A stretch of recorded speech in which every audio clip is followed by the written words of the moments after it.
This guide has been inspected and approved by Luminous. Hey guys, this is SUNSfan and welcome to the official Dota Cinema Guide to Tidehunter. If you aren't familiar with this hero, you may want to watch the introduction we did for him at the corresponding link. Tidehunter is a strength initiation hero who has one of the easiest to hit teamfight ultimates in the game. He's usually played as a support hero, but if given enough farm, he can take over a game. Skill build. There are few builds for Tidehunter, but one thing is common throughout. Level Ravage at 6, 11, and 16. First we'll talk about the support build. You'll max Gush by 7 as it's a guaranteed slow and damage. Even though he's a melee hero, he's still considered a long-range threat, much like an Earthshaker. Typically you get one level of Kraken Shell at 2, and then forget about it until later. The reason for this is that just one level of Kraken Shell is extremely useful because of the removal of negative buffs, which is just as effective regardless of the level. The overall damage reduction is nice, but your other skills should always have a higher priority. As you can guess, you'll max Anchor Smash second. Anchor Smash is kind of like Kraken Shell in the fact that a level 1 rank is just as useful as a level 4 in certain situations. The damage and cooldown scale as you level, sure, but the 40% reduction in opponent damage is constant throughout, thus making it useful at all levels. If you're playing the farming Tidehunter, you'll still get a level 1 rank of Gush and Kraken Shell by 2, but after that you'll max Anchor Smash as it'll provide you a perfect farming mechanism. After that, max Gush and follow it up with Kraken Shell. We won't officially add a third skill build for Tide, but I must mention that if you're in a situation where you're a solo against another melee hero, then it would be a good idea to get Anchor Smash right away, as it'll make last hitting for the opponent much more difficult. Item build. For starting items, getting either the courier or wards is expected if you're playing support. Aside from that, get your basic health and mana regeneration, along with branches for an eventual wand. If you're playing the farming role, no one will berate you for buying a Quelling Blade. Well, actually, they probably still will, but just ignore their cries of anguish. For boots, treads could be considered in some cases if you feel the stats are more important, but overall arcane boots should be the choice. Tidehunter is very mana intensive and the early mana will work wonders for you. Oh, and your team, don't forget about them, it's pretty helpful for them as well. Now as far as the rest of Tidehunter's build, it doesn't really change regardless of your role. It's just a matter of if you'll have enough time to farm them or not.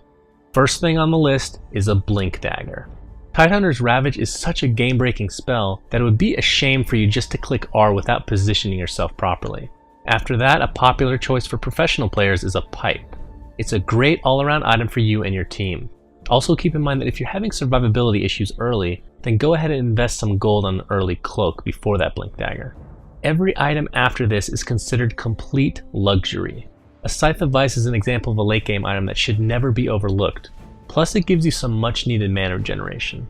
A Shiva's is also a good choice since it gives you great armor and overall intelligence, although there isn't any bonus mana regeneration from it. It also adds some extra punch to your initiation, as if the enormous tentacles poking heroes from the depths of the earth wasn't enough. And lastly, although it's kind of a gimmicky item, it can be truly awesome to see a Tidehunter get a refresher. Just make sure you'll have enough mana to pull it off first. Gameplay. If you're playing the support role, try to set up kills with your Gush. After you've gushed, don't just stand there being useless, block the enemies from getting away. Ice Frog gave you that fat, juicy body, so use it for what it's good for. As we touched on earlier, Anchor Smash can be a great way to prevent damage from being done, but it's also an effective harasser. But of course, this is all dependent on how many levels you're getting. But regardless of what role you play, it's of the utmost importance to hit that all-important level 6 as soon as possible. I cry just a little bit inside every time I see a Tidehunter play hardcore support and get their ultimate 20 minutes in the game. Now this isn't a free pass to not play Tide as a support, because he can still do it effectively. Just be weary of your leveling. The reason a Blink Dagger is so crucial will become more evident as the game goes on. As mentioned previously, the Kraken Shell will give you a 600 damage threshold in which all debuffs will be removed. This means that if you run to the enemy team and they perma-stun you, as long as they deal 600 damage within 6 seconds, you will become unstunned and unsilenced. This means you're basically guaranteed to get your ultimate off. But when it gets to the later stages of the game, your ultimate will not do too much if the other team sees it coming. The reason for this is 1, heroes are more mobile later in the game with items such as Force Staff to get away from sticky situations, and 2, BKBs will make Ravage completely useless. But guess what solves these issues? A Blink Dagger. The surprise factor should never be underestimated. Your role in teamfight should be obvious at this point. You're the initiation. Get that Ravage off, use your Anchor Smash on a hero who right-clicks pretty hard, and then gush someone that either needs to be slowed or someone whose armor is begging to be reduced, such as the aforementioned carry.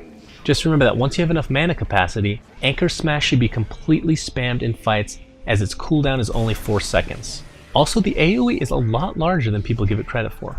Friends and foes. Heroes that love to play with Tide are, well, I'm not gonna lie, it's everyone. But instead of copping out, I'll mention some heroes that would accentuate the use of the negative armor aspect of Gush. Examples of heroes that have a similar negative armor mechanic, which stacks, are Slardar, Shadow Fiend, Dazzle, and Vengeful Spirit.